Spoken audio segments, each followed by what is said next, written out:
Saya ingin membahas tentang pelatih kesayangan kita semua, yakni Shin Tae-yong yang berhasil membawa timnas Indonesia lolos ke round 3 babak kualifikasi Piala Dunia tahun 2026 zona Asia, dan dengan demikian timnas Indonesia akan kembali bermain di Piala Asia.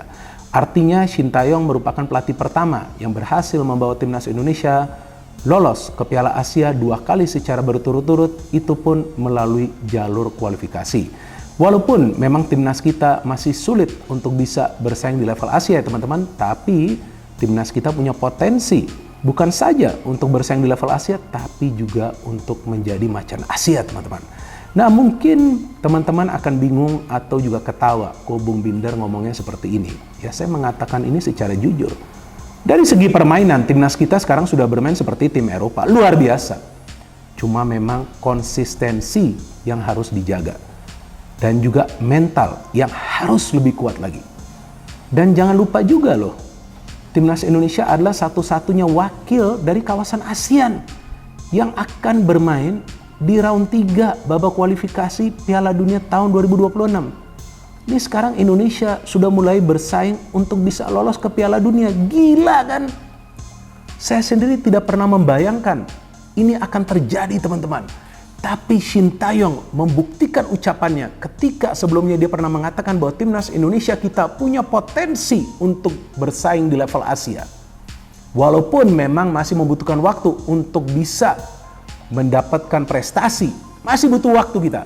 Tapi saya yakin dalam 2 atau 3 tahun ke depan, jika Shin Tae-yong dipertahankan dan tim ini juga kerangkanya dipertahankan dan para pemain berjuang terus habis-habisan, maka percayalah, prestasi itu juga akan datang. Tapi untuk saat ini kita harus sabar. Karena kita lihat seiring berjalannya waktu ada saja pemain baru yang menjadi bagian dari timnas Indonesia. Ya, tidak perlu lagi kita bisa mempertentangkan pemain naturalisasi dan sebagainya. Mereka sekarang sudah nggak ada. Sudah diambil sumpah dan sah menjadi warga negara Indonesia. Jadi dia pemain Indonesia saat ini.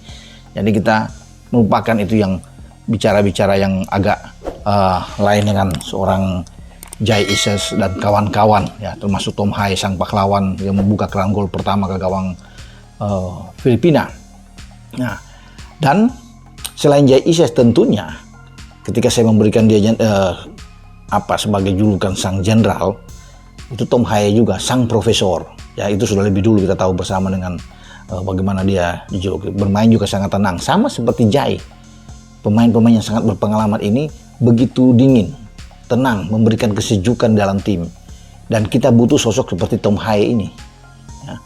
Artinya, bagaimana dia mempertontonkan cara main, cara passing yang benar, cara mengambil lawan yang enak, untuk menghindari dari posisi kena kartu kuning. Tom begitu baik dan sulit pemain-pemain Filipina kemarin untuk mengambil dia. Lihatlah bagaimana Kevin Ingreso, salah satu pemain dari Filipina yang mencetak gol ke gawang Vietnam, ya, untuk menyamakan kedudukan 2-2 sebelum kalah 3-2 di Hanoi. Itu ditarik keluar, bahkan tidak mampu untuk bisa bertarung dengan one on one dengan seorang Tom Hae.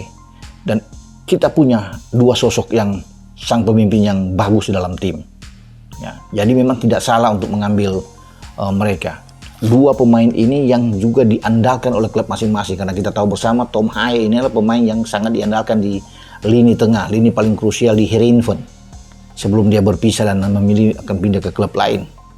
Dan itu tadi dengan Jai. Jadi 2 sosok ini yang saya pikir perlu dipikirkan ke depan oleh Shin Tae-yong untuk bagaimana menaruh ban kapten buat 2 pemain ini. Bukan Asnawi tidak bisa, tapi tidak cocok saya pikir untuk Asnawi mengenakan ban kapten karena tidak punya harus punya jiwa kepemimpinan.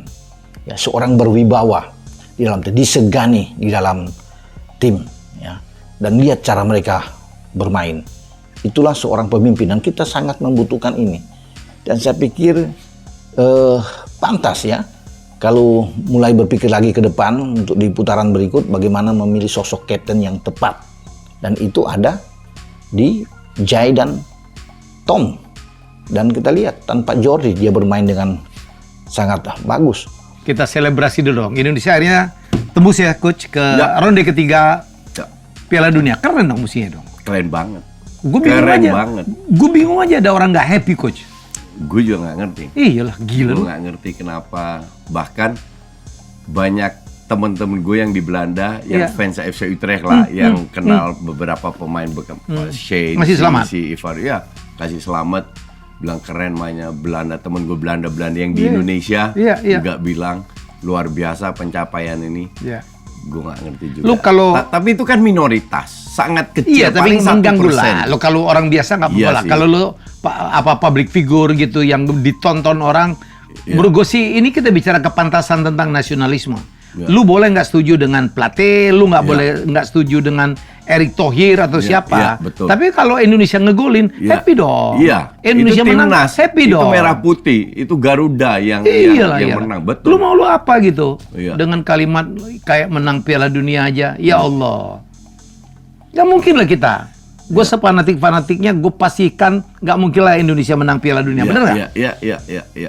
Realistis aja lah kita. Lihat aja lah. Tapi harus kita selebrasi. Kita harus apresiasi karena yang kita capai sekarang 5 tahun yang lalu atau 6-7 tahun yang lalu orang nggak akan berpikir bahwa kita sudah sejauh ini dengan pemain yang nggak dikenal orang di dunia lah kasarnya gitu, dengan pemain biasa aja kita bisa mencapai itu, nggak ada yang mikir. I mean, lu bisa menang di U23 lawan Australia, lawan Korea, kapan itu terjadi? Lawan Jordan. Hanya di zaman Sintayong, Pak Erik. Hanya di zaman Sintayong, di zaman Pak Erik. Nah, kita harus apresiasi itu bahwa kita pernah kalah lawan Irak, bla bla. So what? Hasilnya kan nggak mungkin kita menang terus, itu kan nggak make sense. Justru orang-orang itu nunggu kesempatan pada saat kita kalah dinyinyirin. Padahal nggak mungkin lah, nggak make sense kita harus menang terus. Betul. Nah sekarang kan timnas lagi jalan, STY lagi jalan. Pengamat-pengamat FOMO itu bahas nggak tuh yang terjadi di Liga 3, yang terjadi di Liga 2, kesalahan-kesalahan wasit yang menyangkut VAR atau kan nggak bahas. Iya. Yang sebentar lagi ada kongres, bahas nggak isu-isu kongres apa aja tentang organisasi kan nggak ada. Jadi main main cantik aja. Yang jadi isu publik, yang viewernya banyak, yang trennya kemana, nah, saya lihat kecenderungannya ke situ. Ambil ke situ. Ambil trennya kalau ini ke sini gitu. Berarti cuma menunggangi isu buat popularitasnya lebih naik. Iya, kurang lebih sesederhana itu. Iya, cukup menarik ya. Ternyata komentator juga ada yang FOMO, jadi bukan cuma Gen Z aja nih yang FOMO nih. Sebelum lebih lanjut, jangan lupa klik tombol jempolnya, karena jempol kalian adalah bukti kalian cinta Timnas Indonesia.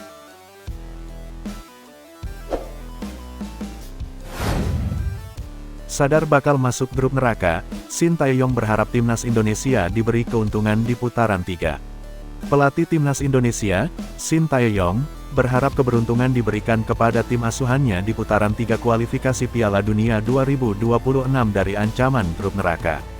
Timnas Indonesia masuk ke pot 6 bersama Korea Utara dan Kuwait untuk drawing fase grup putaran ketiga kualifikasi Piala Dunia 2026.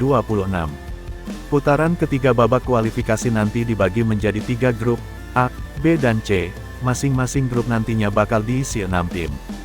Tim-tim kuat tersebar dari pot 1 hingga pot 5, di mana mereka berpotensi berada dalam satu grup dengan Timnas Indonesia. Tak hanya tim-tim seperti Jepang, Iran, Australia, Arab Saudi hingga Irak yang perlu diwaspadai Sintayong, tetapi juga Qatar.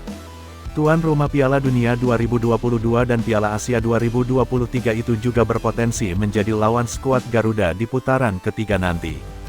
Bukan karena kualitas Qatar sebagai tim, namun format laga kandang tandang berpotensi membuat Timnas Indonesia kembali dicurangi wasit. Seperti halnya yang terjadi di Piala Asia U23 2024 beberapa waktu lalu, kemudian tim-tim yang melawan Qatar lain, termasuk Yordania dan India.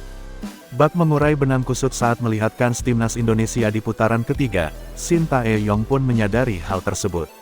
Pelatih asal Korea Selatan itu juga tak bisa memungkiri fakta bahwa Timnas Indonesia adalah tim berperingkat FIFA paling rendah di putaran 3.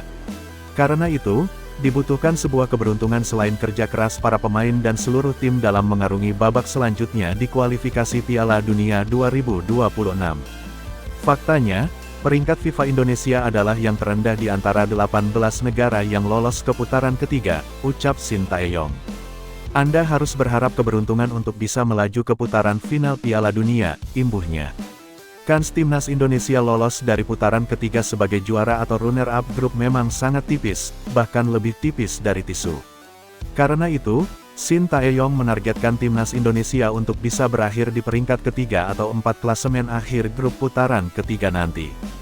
Tetapi, saya pikir kami dapat mencoba untuk mendapatkan tempat ketiga atau keempat, ujar Shin Tae-yong. Kemudian kami dapat mengincar babak keempat kualifikasi. Kami bahkan memikirkan tentang babak playoff, imbuhnya. Timnas Indonesia lolos ke putaran ketiga kualifikasi Piala Dunia 2026 sebagai runner-up grup F dengan mengoleksi 10 poin dari 6 laga.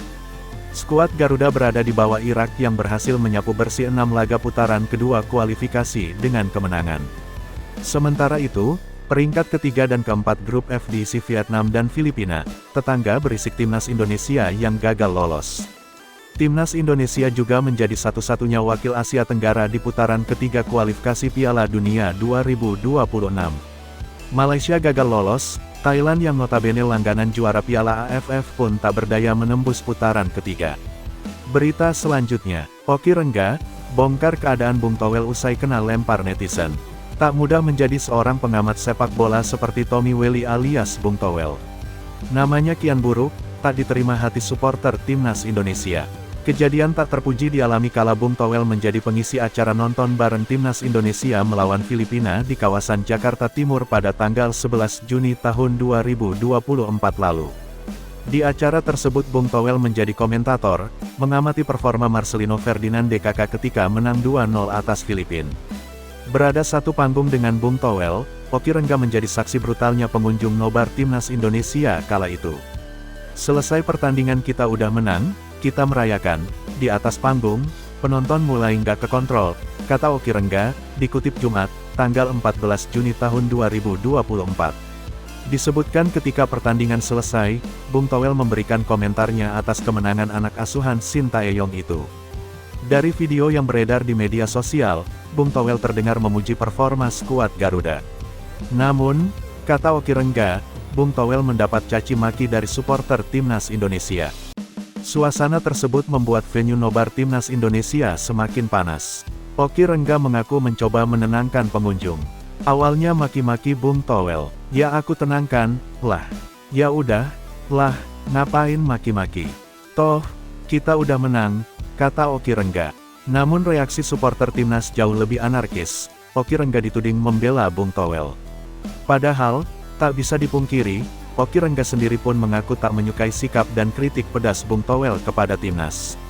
Oki Rengga mengaku, di atas panggung itu ia mengatakan jika orang yang membenci timnas akan hilang dengan sendirinya. Orang-orang yang benci timnas bakal hilang dengan sendiri, kok. Ku bilang begitu, beber Oki Rengga. Namun, kata Oki Rengga, tak lama kemudian lemparan botol melayang ke atas panggung. Namun, botol mineral yang dilempar penonton mengarah kepadanya. Oki Rengga sontak mengamuk. Bahkan di video itu Oki Rengga mengambil dan melempar botol tersebut kembali. Oki Rengga menjelaskan, aksi anarkis tersebut amat disayangkannya karena di atas panggung bukan hanya ada Bung Towel, tetapi ada dia dan sejumlah pengisi acara lainnya. Namun tiba-tiba ada orang yang melempar botol ke atas panggung.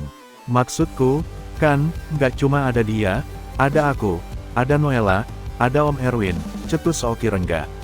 Oki Rengga menilai tindakan pengunjung terhadap Bung Towel dan pengisi acara lainnya, masuk dalam kategori penyerangan. Maksudnya kalau kena, bagaimana? Karena pantulan botolnya kena ke aku.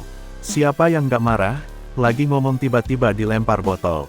Lagian itu jatuhnya udah penyerangan, bebernya.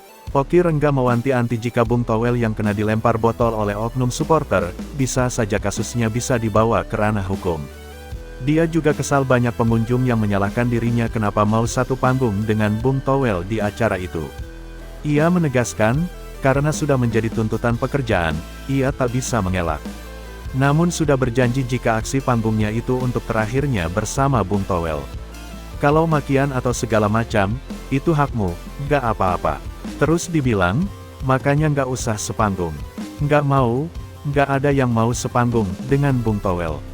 Keadaan aja, dari awal, ketemu nggak ngobrol sampai akhir. Bahkan di panggung itu aku bilang, Ini momen pertama dan terakhir di atas panggung dengan Bung Towel. Abis itu nggak ada lagi, tukas Oki Rengga.